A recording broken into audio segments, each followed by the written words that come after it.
Pusat Pencegahan dan Pengendalian Penyakit CDC Amerika Serikat mengeluarkan rekomendasi tak diperlukannya masker di luar ruangan bagi penerima vaksinasi dosis lengkap.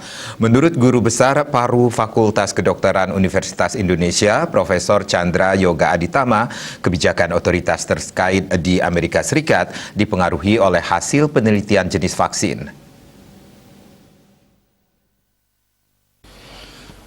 Dilansir dari kantor berita Antara, penggunaan vaksin di Amerika Serikat berbeda dengan yang digunakan di Indonesia.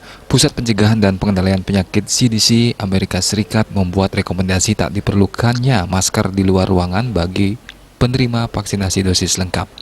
Berdasar hasil penelitian terhadap vaksin yang mereka gunakan, yaitu Pfizer, Moderna, dan Johnson & Johnson. Sementara vaksin yang kini berlaku di Indonesia berdasarkan izin penggunaan darurat yang dikeluarkan Badan Pengawas Obat dan Makanan BPOM, diantaranya Sinovac, AstraZeneca, dan Sinopharm. Namun menurut Profesor Chandra, di waktu mendatang mungkin saja vaksin di Amerika Serikat juga dipakai di Indonesia. Sebab sebagian sudah tercantum di Surat Keputusan Menteri Kesehatan Nomor 84 Tahun 2020 tentang pelaksanaan vaksinasi dalam rangka penanggulangan pandemi Coronavirus Disease 2019 COVID-19. Sebagian vaksin-vaksin di Amerika Serikat rencananya akan dipakai juga di Indonesia.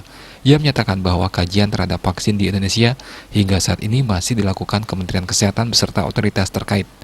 Ditambahkannya, otoritas Amerika Serikat terbilang tegas dalam penggunaan vaksin bagi masyarakat maupun pendatang di negara tersebut.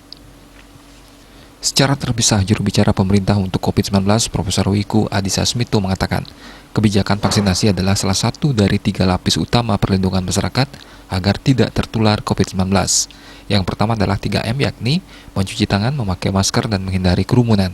Yang kedua adalah 3T, yaitu tracing, testing, treatment, dan yang ketiga adalah vaksinasi, katanya.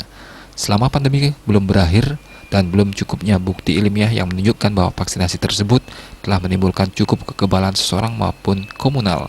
Melaksanakan 3 lapis perlindungan itu secara bersamaan adalah untuk melindungi kesehatan dan keselamatan masyarakat agar bisa produktif dan aman dari COVID-19. Bali Pos melaporkan.